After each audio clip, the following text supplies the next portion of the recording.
You're very welcome along to the Matchbook Football Podcast. Podcasts are coming thick and fast. I'm your host, Daniel Hussey, joined this week and every week by Mark O'Haire and Adrian Clarke. Incidentally, there is still one midweek game to go. It's Chelsea are hosting Tottenham Hotspur. If you want the lads' thoughts, check out all the usual channels, podcast channel, and of course, check out all the bets recapped on insights.matchbook.com. You can, of course, check out the Matchbook Betting Exchange. You will invariably be getting best price on the odds checker grid, given the nature of the exchange. But you can, of course, check out our bet builders, which the guys will do a mix of those two selections basically.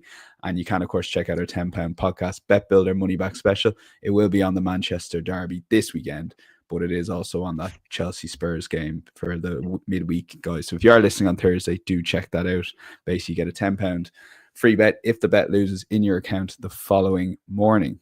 Guys, we'll get straight into it. I mentioned the Manchester Derby. We've also got Palace, Brighton, Villa, Forest, Brentford, Chelsea, some decent games. But yeah, we'll start in Manchester Sunday 4:30 game. I mean, I did think about like not putting this number one, but I guess it's in the main slot, lad. We have to cover it, don't we? Manchester United, believe it or not, are 3.5 to beat Man City, who are 2.2. The draw is 11-4 or 3.75. Both teams to score.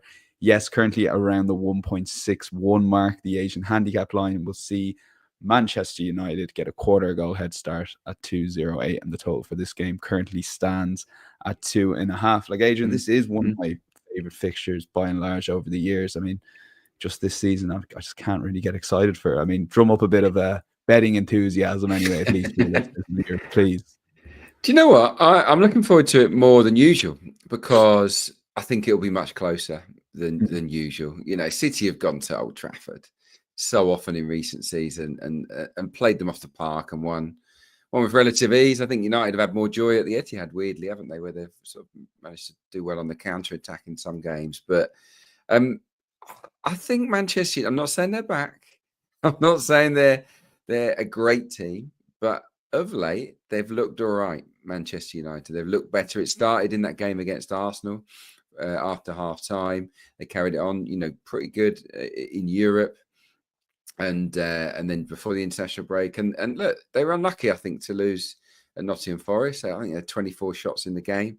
Most have had in the match without scoring since September 2021. So, created a lot, had a lot of pressure. And I think they're going to go into this game feeling more confident than in recent derbies. It's basically where I'm at with it.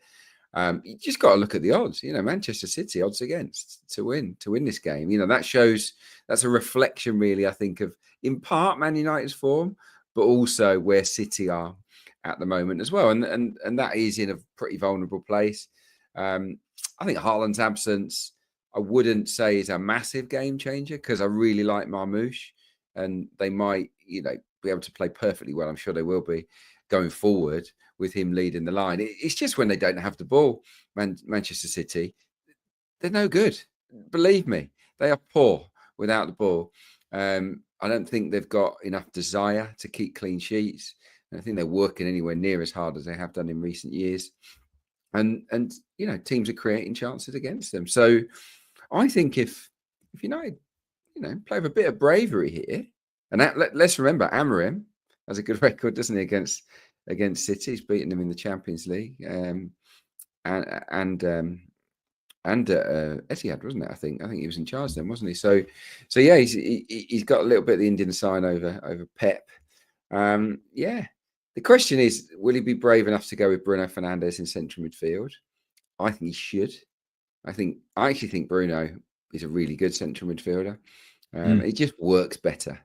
But by putting him back there, it means he puts one extra attacking midfielder in, or a winger, and I think he should go for it against Manchester City and see what happens. So I'm going to go with this is the first for a long time, I would imagine, that I've tipped up United here, but I'm going to go with Man United double chance in the derby, and I'm going to add in both teams to score because I think that United, particularly with Bruno in such good form, are capable of scoring. City poor without the ball, give up chances, and I don't know if you're aware of this, but the only side above Manchester United, who are 13th, that Man City have beaten away from home this season is Chelsea, and That was on the opening weekend of the season. So away from home to top 13 sides or top 12 sides, 1 away win for Manchester City. Not great, is it? They've beaten every team below United, by the way. So yeah, that's something to consider. But yeah, no, I think United can be competitive. I think they can get a draw at worst. But I absolutely would see both teams scoring here. Okay, yeah, Adrian completely deserting his best bet, Manchester City to win 2-0. Pick your battles, Adrian. Yeah, that was Leicester. Exactly, Leicester at home. You told me they don't score, and then watching Match of the Day last night, they definitely don't. Mark, very pro from Adrian. And a potentially an exciting game if Bruno sits into that centre midfield role again, but in reality, they'll probably go 2 defensive midfielders and Bruno, making it a cautious game. What's your thoughts on the match? Probably similar to you, Dan. I think I don't think it's going to be a vintage Manchester derby. Wasn't long ago that this was a must-watch, and I think you probably could be forgiven for sort of skipping it on Sunday if you had other things to do. It's going to be nice weather in the UK, so if you wanted to get out and about, this might be one to miss. Yeah, I'm just not convinced it's going to escalate into a really entertaining match. Actually, for starters, United's domestic campaign is over. It's all about the Europa League from here, which means next Thursday's trip to Lyon is the priority over anything. Obviously, they will go out and try and win this match. It's a Manchester derby at Old Trafford. They will be motivated to do so, but I do believe there is certainly something to consider there. That the game after this is the more important of the two. Yeah, I thought they were actually all right for large parts of that match against Forest, which was obviously dictated by the game state, but they were pretty controlled in possession, reasonably threatening for the most part, but the final pass, the final finish was missing, and that's been an ongoing issue for Man United. Having to throw Harry Maguire in as a makeshift forward kind of sums the situation up right now with your two sort of first choice available strikers lacking confidence and lacking goals. They've scored just 37 league goals this season in 30 games, United, so they're well on track to beating their lowest ever Premier League goals total of 49. So even at the prices, I'm not massively in favour of United here. They're averaging 1.23 points per game. Their previous worst Premier League total, 1.57. So to sort of come close to that, they need to win 7 of their last 8 matches. They're not going to do that. And, you look at the underlying metrics, they're 15th on expected points, 14th on XP at Old Trafford. They've only won the XG battle 11 times across the whole season, which kind of shows they're absolutely deserving to be marooned in the bottom half. Yet they have shown those glimpses at Anfield, here against Arsenal, away at Arsenal in the Cup. But perhaps they can step it up and compete against the elite. Perhaps stylistically it works in their favour. But yeah, I'm also not rushing to support City though either, similarly to what Adrian is saying about the away record. But I was impressed actually by their performance at Bournemouth in the FA Cup last weekend. They've obviously since lost Haaland, but their record on the road, as we say, almost fortnightly really is absolutely appalling. As he says, 5 from 5 when excluding the top 12, but it's 5 wins and 18 away across all comps, 3 clean sheets in that sample. They're 7th on away expected points. They failed to win the XG battle 8 times in 15 away Premier League games. And, it wasn't long ago City were winning the XG battle in sort of 12, 13 of their 15 away league games at this stage of the season. So a huge drop off. So kind of happy to ignore the match result and instead focus on opposing goals and opposing cards. So under 4.5 goals, under 4.5 cards gives you a 2.1 shot. I don't mind that odds against. Despite this being a derby, it's not been the most card-heavy game in recent years. Sky will absolutely build it up as being a match between two hated enemies. It's not United hate Liverpool. They don't seem that fussed by City. No. Just one of the last 9 Premier League meetings between these two teams has featured 5 cards or more. Only 3 of the past 13 have gone over that total. John Brooks, not the best appointment, but he's gone under 4.5 cards in 8 of his last 11. Whilst only 3 of the last 19 Manchester derbies have produced 5 goals or more as well. And if you combine the two teams' home and away records this season in the Premier League, just 4 of 30 have produced 5 goals or more as well. So I think that's quite a safe angle to play, especially without Haaland and United really struggling in the final third. So 2.1, under 4.5 goals, under 4.5 cards. Oh, look, I'll still be watching 4:30 Sunday. I tend not to miss many of them. But yeah, we could be potentially cheering no goals or no cards or as few as possible. But yeah, let's lock that in as a bet on the Matchbook pod. Not the most exciting, but under 4.5 goals, under 4.5 cards, 2.1 mark selection. If we were picking one there, but it is going to be our £10 bet builder money back special. So if we add Adrian's Manchester United double chance, we will get that boosted up to 3.4. So back in Manchester United double chance, under 4.5 goals and under 4.5 cards. If you're still with us, 3.4 inside stopmatchbook.com. That bet is fully recapped along with the T's and C's as well. Basically, you get a £10 free bet if the bet loses. Now let's move on to another derby. Crystal Palace versus Brighton. And take a look at betting. We do rivalry. Rivalry. We do this every year. We did this in the return fixture as well. Palace are 6-4 favorites, 2.5 with Brighton 2-1, 3.0 on Matchbook. The draw available at 3.6. Both teams to score around 1.68. The Asian handicap line sees Brighton get a quarter goal head start at 185, and 2.5 is the total with overs at 184. So, Mark, seeing the Brighton Villa result and thinking, what a terrible performance, but watching, Match of the Day last night, they had their chances, had the disallowed goal. It failed. It could have easily maybe been a draw. Palace then were disappointing. Obviously, we bigged them up against Southampton. So both these sides are coming into this game looking for a result in the derby, of course. In the rivalry. This is a match which gets my blood boiling more than the other derby we just talked about, really. These games between these two do tend to have an edge, especially in the stands. The fans really care about it. The players do too, especially at Selhurst Park, actually, where the atmosphere is always quite lively anyhow.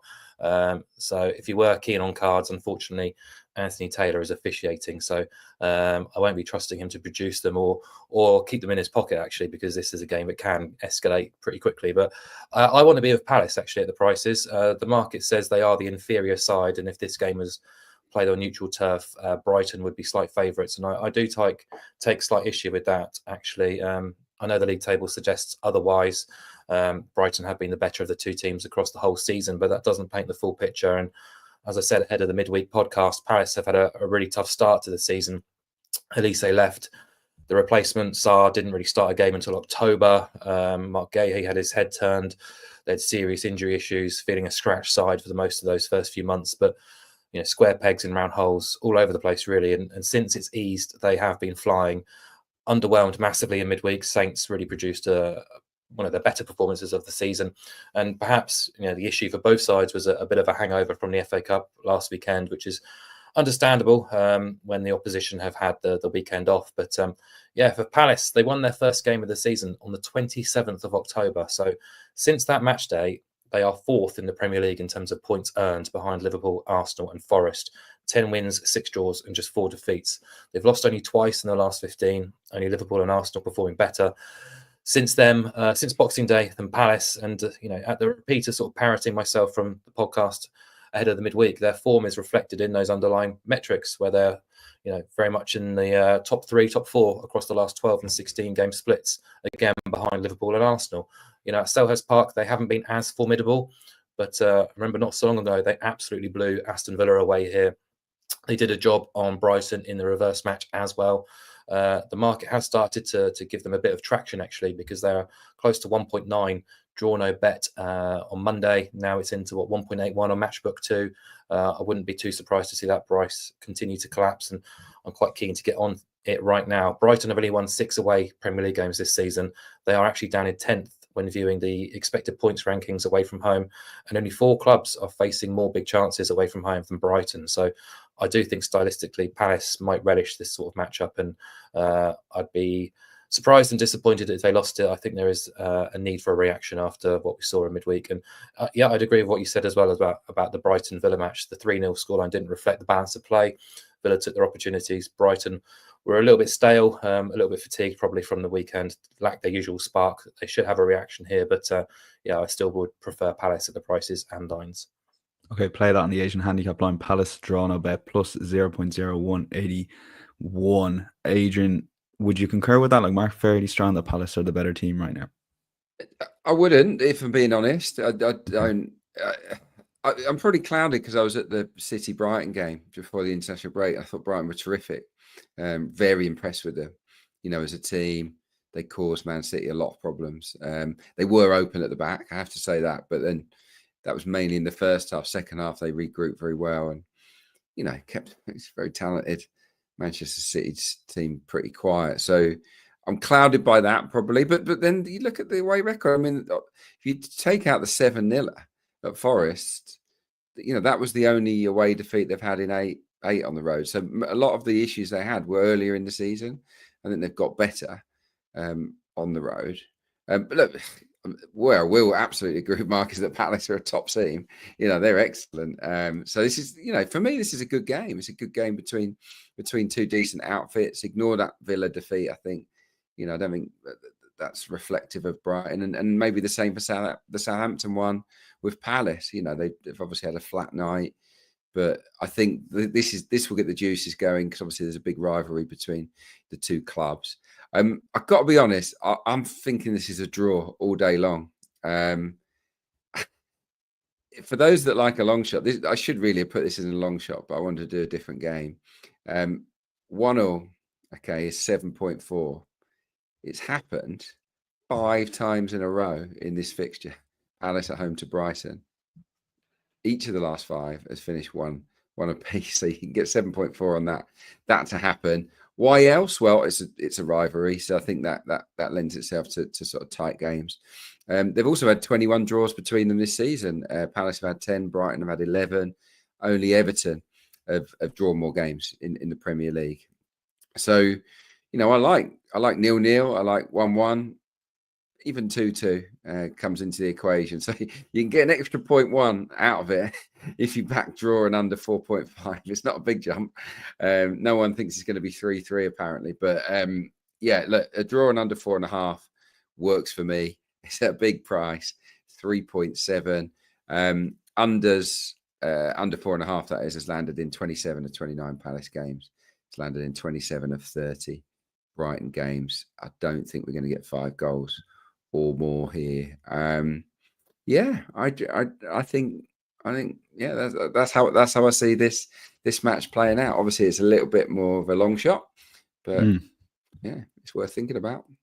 Yeah, I think I'm going to lean there just a bit of value. So you're boosting that draw from 3.0 to 3.6 if you include the under 4.5 goals. Mark, very strong on Palace though, so take your pick there. Before we get on to the next game, just a reminder that we should have touched on at the top, but you can't see it, of course, if you're watching YouTube. But if you are listening on the podcast and you don't have a Matchbook account while we're checking out our current offer, just enter the bonus code POD50 if you're listening to the podcast. That's POD50, POD50, and get £50 in free bets when you bet £50. Full T's and C's are available on the YouTube video, as you can see there on screen, but also on matchbook.com. Let's go to Aston Villa versus Nottingham Forest. Now, I'm amazed at these prices, but I'll ask the lads in a second. Villa 2.04, Forest 4.1. The draw 11-4, 3.75.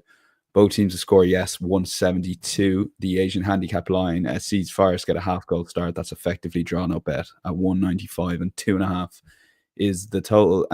Mark, just on Villa, like, I know you're going to go pro Villa here. Are Nottingham Forest still underrated by the market? I mean, you look at the underlying metrics and Manchester United fully deserve the win, but that's game state, a lot of that because Forest got the early goal. It's just the way they play won't necessarily bear that underlying metrics in mind, if you know what I'm trying to get at. Yeah, 100%. Forest have been underrated and undervalued by the market since the first kick, really. A lot of that is data related, and I think a lot of it is stylistic, their stylistic approach. And we've talked about many times how often Forest have scored the opening goal in games and how good they have been at defending their leads. So naturally, as a team who do contain and counter anyhow, but check in on top that Forest are scoring the opening goal more often than anyone else, then naturally they're going to concede plenty of opportunities, and data-wise they're not going to look too good. But obviously when you watch them with the eye test, they look a very strong and solid side down the spine. But more interestingly for me is their record when facing bottom half sides this season, because they've been outrageously good. Again, it's something we've touched on a few times, but they've won 13 of 14 unbeaten games against bottom half sides. To be that consistent is hugely commendable. Their City ground record as well has been outrageously good. Just 2 defeats, the best home defence in the division. But neither of those avenues apply for Saturday's match. Obviously, this is a really interesting game. Villa very much in the top 5 battle off that impressive on paper win at Brighton, with PSG on the horizon as well. But then you've got Forest looking to cement their position in that top 4, top 5, flying high after midweek 2. But yeah, as I said, this match doesn't fall into those sort of two categories where Forest have been at their absolute best. They're away against a top half team, and their results in that sample this season read just one win in 8, albeit at Anfield, which was a surprise. Work that one out. But it's worth noting they've conceded 20 goals in those 8 away games as well. So not really rushing to get them on side in this match. And look, Villa command, I think, plenty of respect at Villa Park regardless. They haven't won as consistently here this season, but it's still been the bedrock for their campaign so far. Just the one home league defeat, 2 losses and 26 across all comps this season. One of those, of course, was Arsenal back in August, where I think even you two, with your Gooner spectacles, will agree they were quite undeserving of that victory. It means they've now lost just. It means they've now lost just 4 of 34 home league games since the start of last season, which is a really fantastic record, actually. So, yeah, I'm quite happy to have Villa double chance on side as one leg of a 2-leg bet builder here for me. They may well have their eye on midweek, but if they want to be playing Champions League football again next season, they really ought to be giving this full throttle. And yeah, I'm just going to combine it with an old favourite of mine, and that's to oppose Nottingham Forest in the corners market. So Villa double chance, Villa most corners comes in at 1.8, and I think that's a very reasonable price to cheer on. Forest lost the corner count 10-3 at home to United in midweek. They've now lost the corner count 16 times in the last 20 Premier League matches. Away, they've lost the corner count in 12 of 15. And Villa have actually won it in 13 of 15 at home, only losing to Liverpool and Chelsea.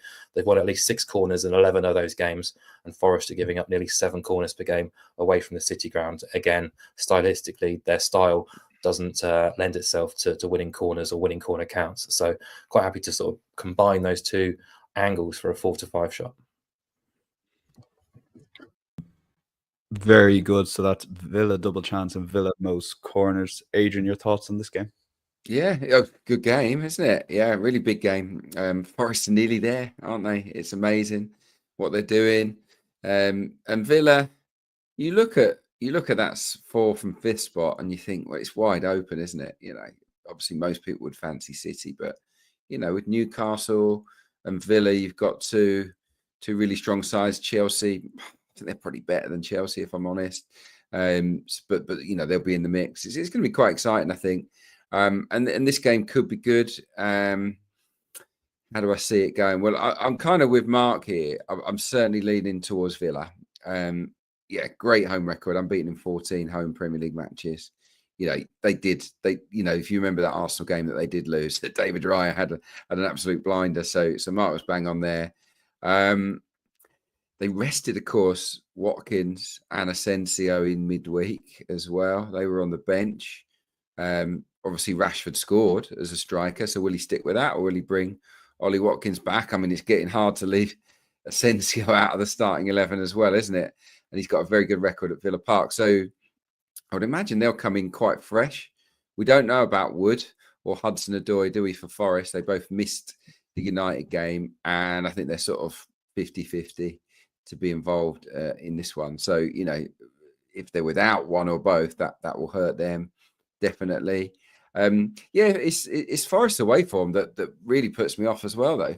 Conceded 13 in their last 4 on the road, and not less than 2 in any of those 4 games. They let in 2 at Ipswich, remember? They let in 2 at Fulham, where they were poor.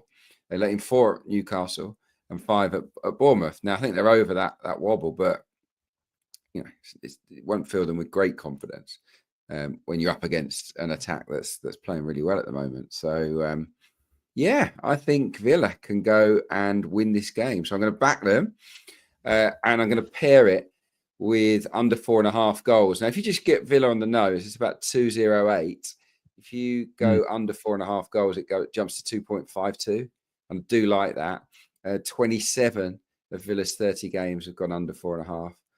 Forest 24 of 30. But you know, in this game with such high stakes, I would imagine both managers, you know, I don't think it's going to be crazy in terms of end-to-end action and goals. So yeah, Villa and under 4.5 at 2.52. Okay, we'll lean towards that. Villa and under 4.5 goals. That's Villa to win 2.52. That's on the Matchbook betting exchange, and Mark with the bet builder option. Let's go to Brentford versus Chelsea. We are recording this, as mentioned, before their game on Thursday night, but at the time of recording, which is Thursday lunchtime. Brentford at 3.3, Chelsea 2.22. Favs in the draw is 3.85. Market expecting goals with both teams to score at around 1.5. The Asian handicap line sees Brentford get a quarter goal head start at 2.02, and the total for this one is 3.5. Yeah, Adrian, throw back to you. Brentford would consider themselves unlucky not to get anything away to Newcastle there last night. Maybe, yeah. They did all right, but don't know. This fixture is a funny one because I don't think either team's playing that well, really. I mean, Chelsea was so bad at Arsenal. I watched that game. They offered nothing, and Maresca was delighted. With the performance. I thought, what are you talking about? Didn't do anything in the game. If he's happy with that, then the standards are pretty low, I would say, at Chelsea at the moment. And away from home, they are, aren't they? They've scored 3 goals in the last 7 away games, Chelsea, in the Premier League. That's pretty dreadful. Brentford, obviously, it's a derby, isn't it? Brentford don't have a great record against Chelsea at home. Winless, actually, since they come into the Premier League at home to Chelsea in this sort of West London derby. But that they've been a bit off colour themselves, haven't they, at home lately? The games have been also a lot less wild than they were earlier on in the season, where it was guaranteed to be sort of both teams to score and over 2 or 3 goals for sure. There have been only 7 goals in the last 4 matches at the GTEC Community Stadium. All 4 of those have gone under 2.5 goals, and I've got to be honest, knowing Thomas Frank, having watched his teams pretty closely since they came up, you know what he's going to do. He's going to go back 5. He's going to low block it, and he's going to say, because he's not daft. Chelsea, for me, are miles better on the counter attack than they are when they actually dominate possession. It's all a bit ponderous. So he's not going to give them many counter attacks. He's going to try and break on them, I think. So I think it's going to be a bad game. I think it's going to be a game between 2 pretty, teams that aren't at their best. Brentford a little bit poor at home lately. Chelsea dreadful away. Derby, yeah, I'm going unders, and one of the reasons I want to go unders is because of the price. Obviously, these days under 2.5 goals is obviously a bit bigger than it used to be, but 2.4 on that I think is quite good value given some of the numbers that I've outlined. So yeah, I'm just going to go for a straightforward unders shout here. Yeah, we're really selling some of these games this weekend under 2.5 goals for Adrian 2.4, and I don't think it's going to get much better with Mark's shout as well. Yeah, I was very much in agreement with a lot of what Adrian's saying there. First of all, though, this match is going to be marketed as a big West London derby. Adrian mentioned it, West London derby. It's not. QPR are actually the only side in London with a strictly West London postcode. I won't get into that just now. Chelsea hate Spurs. What is Brentford? Brentford's in Hounslow, so it's pretty much outside of the main city. But I guess they're playing in Chiswick these days. While we're on this subject, so Fulham, Chelsea, no, that's not the West London derby. It's a West London derby, but what my point is, Chelsea don't care about Fulham. No one cares about Fulham in West London. Brentford's beef is with QPR, and our beef is with Chelsea. But Chelsea don't care about any of us. They've got much bigger issues with Spurs and West Ham. So it's a funny one, really. In the sort of West London derbies, as we're sort of told about, there's never really sort of 2 teams who absolutely hate each other. So I think this is the case here. Chelsea aren't really that bothered. They're probably not even aware that Brentford's a supposed derby for them. But what I'm getting at here is a bit like the Manchester derby. These matches will be built up, but the reality is the games are rarely sort of the fiery affairs that they're supposed to be. These 2 teams have met 7 times, I think, in the Premier League since Brentford's promotion. Those matches have averaged 21 booking points.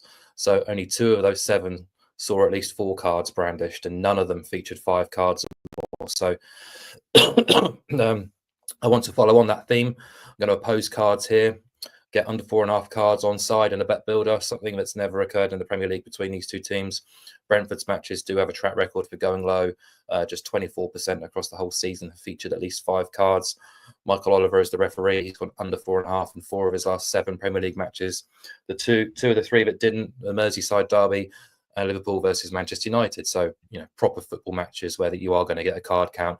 I'm going to package that alongside under 4.5 goals again, 2.05.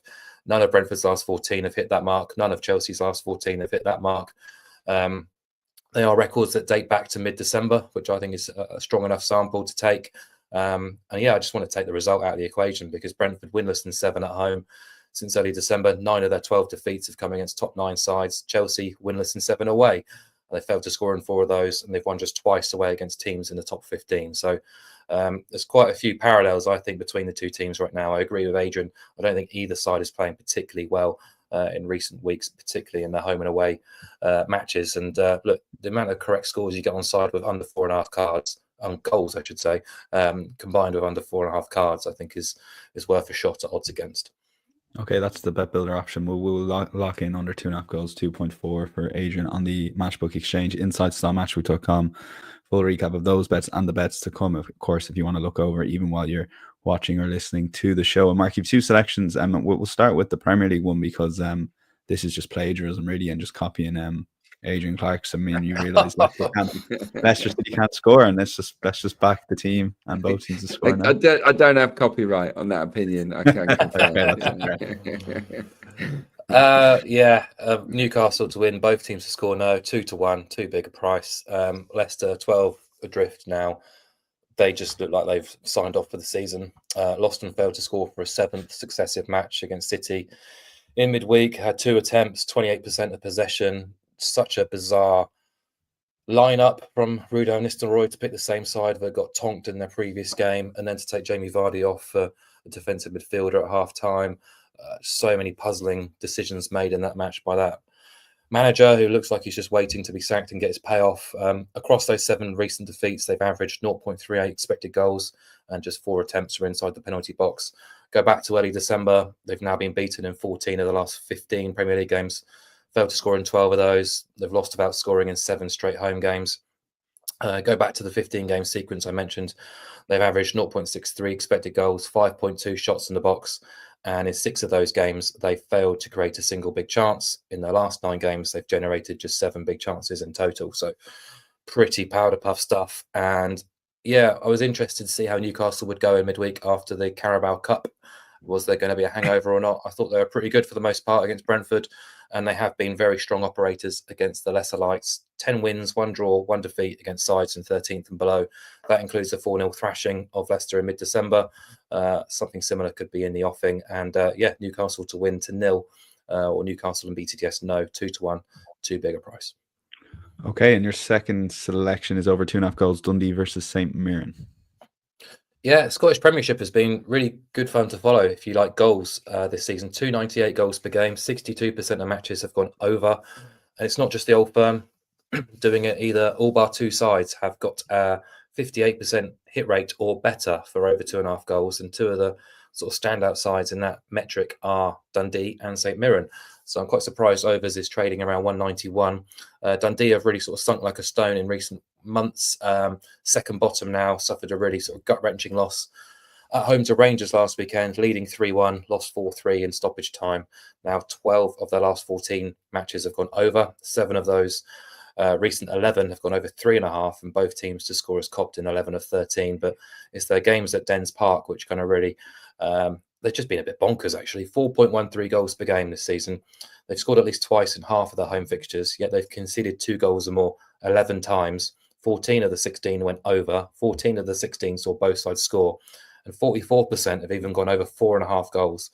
And they're playing a St Mirren side who are fresh from hammering Kilmarnock 5-1 last weekend. And their most recent results now read 5-1, 2-2, 2-5, 1-3. On their travels, 12 of 15 have gone over. The highest hit rate in the league, matches averaging 327 goals. They've scored in 11 of those. They've scored twice or more on 7 occasions, but just 2 clean sheets, and they've conceded at least twice 11 times in those 15 games. So over 2.5 goals at 191. That's Dundee, St Mirren over 2.5 goals, and Newcastle and both teams to score now away to Leicester. And Adrian, you've got 2 selections as well. Yep, 2 in the EFL for me. Championship. It's a big game, actually. They are both in the hunt for the playoffs. Bristol City closer than Watford are much more likely to sneak into it potentially. But yeah, home advantage I think is big for Bristol City. I want to start with, I'm going to pair a home win with under 4.5 goals here, and I'll tell you why. Under 4.5 has come in 18 of 19 home games for Bristol City this season. It's it's a ground that hasn't seen that many goals, an average of 2.26 per game. And Watford away are a similar story, really. 16 of their 19 away games have gone under 4.5 goals as well. They've got better lately in terms of their defending. But their overall away form has been a bit patchy, really. They lost 1-0 at Oxford on their last road trip, not great. And they've won 2 of their last 12 on the road, Watford. So I do think that Bristol City got a great chance here because they're one of the best teams at home in the entire Championship. Their last 9 home games, won 7, drawn 1, lost 1. So, they will feel very confident that they can sort of grind out another probably low-scoring victory against Watford. To get this at 1.9 feels okay to me. I think under 4.5 goals is an almost a certain. Nothing's ever a certainty, but it feels very, very likely. And then just pair it with Bristol City win, and you get 1.9. My second pick is Charlton in League One at home to Lincoln City. They are absolutely flying under Nathan Jones. You look at the 12-game form table, they're second, just a point behind Birmingham. Got 28 points from their last 12 games, have won 9 of those 12. And their home form at the Valley is ridiculous, really. They've won 10 and drawn 2 of their last 12 home games. And in those matches, 8 clean sheets from 12. They're not giving much away at all. Up front, Tyrese Campbell and Matty Godden in very good form. So to see them priced at a backable 1.85 surprises me. It really does. And that's why it's one of my selections. Lincoln aren't bad, but they're very mid-table, like seriously mid-table. They got nothing to play for. They're nowhere near the playoffs. They're safe already. They're not going down. And their record away to top half teams isn't good. 6 losses, 2 draws, and 0 wins away to top half teams this season. And in their games against the top 6 away from home, they've had 4 of the games, haven't scored in any of them. And they've also lost 4 of their last 5 away matches as well, Lincoln. So to get, Mark will have a better idea on spreadsheets and what they should be priced at here. But I would have had them down at maybe just under 1.7 here, given those numbers that I've said. But you can back them at the moment. Charlton Athletic at 1.85. Okay, that's 1.85 for Charlton and Bristol City, and under 4.5 goals against Watford. Long shot time. Mark, starting with you in the Bundesliga. Yeah, St. Pauli against Borussia Mönchengladbach. St. Pauli put in a brave effort against Bayern Munich last weekend. They lost 3-2.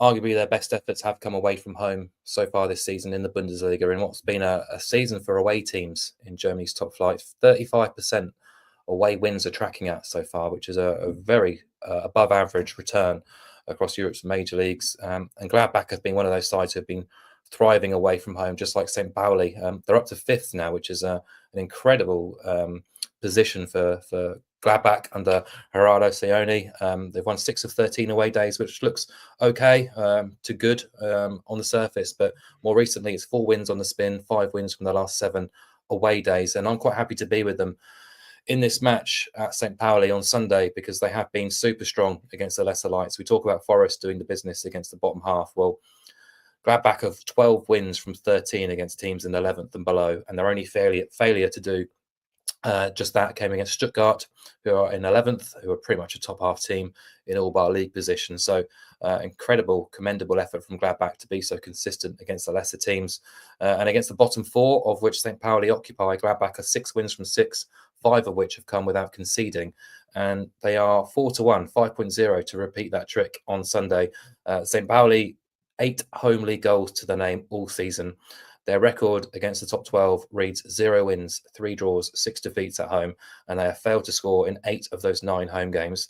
If you include all home and away matches, they've lost without scoring in 12 of 27, including 7 of 13 at home, and they lost the reverse game in Gladbach without scoring as well. So I think 4-1 on a repeat is just too big for a Gladbach side who are really humming at the minute against the St. Pauli side who are slowly dragging themselves back into a relegation battle, unfortunately for them. So, yeah, happy to be the away side here. That's Gladbach, and both teams score now 5.0. And Adrian, your long shot, who isn't going to be the one we covered in the marquee games, the draw and under 4.5 goals, it's going to be Crawley away to Stevenage. Yeah, it was good. It was a contender was the 1-0 Palace Brighton, but yeah, because it's happened 5 times in a row at Selhurst Park. But I've gone for something different just to offer it up. This isn't quite as big a price, but it is just an on the nose win for Crawley Town at one of my former clubs, Stevenage. So it hurts me to back this, but I feel that Crawley are too big at over 4-1 here. Stevenage, much like Lincoln, are very mid-table. There's nothing really for them to play for between now and the end of the season other than pride. For Crawley, it is absolutely a must-win. They are third bottom. But Bristol Rovers and Northampton are having a really bad time just outside the drop zone. So Crawley and Burton Albion, who are both in good form, have suddenly got a little bit of hope that they might be able to reel those guys in. So there's a lot of motivation for Crawley ahead of this game compared to Stevenage. And they've got a new manager. They've got that new manager bounce, really, with Scott Lindsay. He came in, obviously, a former manager. He's the one who took them up in the first place. Went to MK Dons. It didn't go very well there. But he's been re-recruited at Crawley. First game, they beat Bristol Rovers 1-0, but it was an absolute tonking. They were brilliant. Then they went to Rotherham and won 4-0. And last time out, they did lose, but it was 4-3 against an informed Peterborough side. So they still scored 3 against a posh side that are in good nick at the moment. So they're kind of flying. They did beat Stevenage as well, only a few weeks ago in February, 3-1 at home. And Stevenage at home in 2025 have only won once. They've lost a few games. I think they've lost 3 in the league, winless in 4 on their own patch. So, I just think Crawley 5.1, lots to play for. I think, they're backable. Okay, we'll lock that in. Crawley 5.1 on Matchbook and go to best bets time. And Mark, if you were to have one selection across the entire card on continental Europe and domestic, who are you going for? Yeah, I need to redeem myself after Palace's no-show midweek. That was a tough loss. I'm going to go to Europe and to Ligue 1 because Marseille are imploding at the minute. They're very much doing Marseille things. They've lost 4 of the last 5 in the league. They're surrendering their place in second position and putting their sort of Champions League qualification hopes up in flames at the minute. Last week, they lost 3-1 at Rams, a Rams side who hadn't won in the league since early November. It was one of their worst performances of the season. And mini disaster really is starting to unfold, considering the money they've invested this season. Spent a lot of money to get Roberto De Zerbi in. He arrived with a lot of fanfare, understandably, and he was backed in the transfer market to sort of revamp the squad and, hit the ground running. They played exciting, entertaining, winning football. They made some more bold moves in January to try and rubber stamp their position as the second best team in the league behind PSG. But his kind of combustible nature is really kind of coming to the fore now because things are unraveling fast, and he is to blame as much as anything really for things falling apart. He ostracized a couple of defenders and still is refusing to sort of select them or allow them to train with the first team. And that's combined with a sort of unfortunate for him mini injury crisis in defence. They're basically without any natural centre half. So I think they have one available. But despite this and results and performances sort of tailing off, he keeps chopping and changing the system. And he seems to have settled on a 3-man defence, which makes absolutely zero sense because he's having to convert fullbacks and midfielders into that back line. And things have got even worse last week in that defeat to Rams because Felipe and Leonardo Bellardi went off injured. So he's really down to the bare bones in terms of playing personnel in defence. Going forward, they've lost a little bit of spark. He's fallen out of Mason Greenwood, and midfield, there's just been no cohesion at all recently. So they are very, very vulnerable on Sunday night when hosting Toulouse. I'm happy to back both teams to score because Marseille under De Zerbi do not defend anyhow. They've kept just 5 clean sheets in 27 under him in Liga. They've conceded 3 goals or more in 3 of the last 5.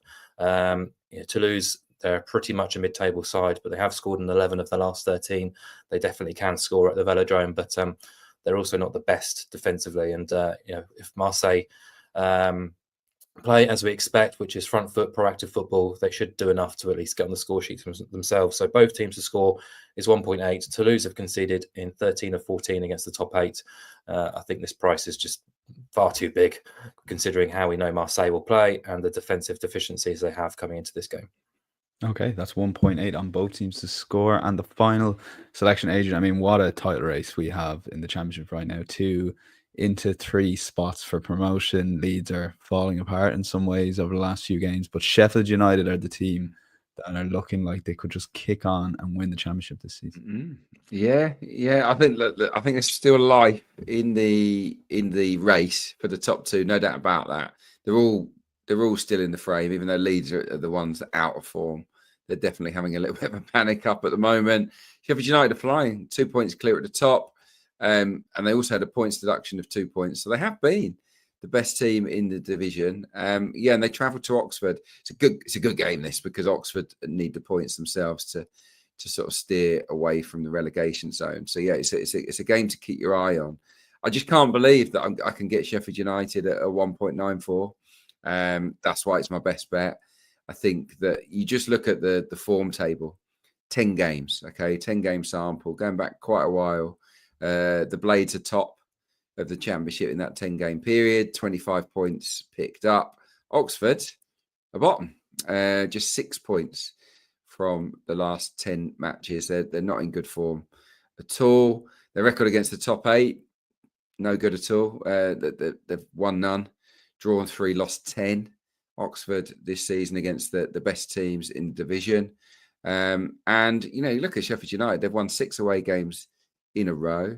And this is a great stat. Away to sides outside of the top 7, they've won 12, drawn 2, lost none. This is the kind of game they've been routinely winning all season long. Not always scoring that many goals, but they're very, very solid. And with so much at stake, I would imagine that Chris Wilder will go there and be mega professional. One of his former clubs, of course, Oxford. But 1.94 for the leaders against the most out of form side in the championship. That's why I picked it. Okay, best bet material for sure. Sheffield United 1.94 away to Oxford. My thanks to Mark and Adrian. We'll be back on Monday 11 a.m. recording time to preview 4 Champions League quarterfinals. That'll be available around lunchtime in your podcast feed. And as ever, check out insights.matchbook.com, not just for a football bet recap, but also all our entry selections there for the Grand Nationals. And a reminder of our Pod 50 offer, head over to matchbook.com. If you don't have an account, enter the bonus code Pod 50. We will chat to you all on Monday. Take care. Bye-bye.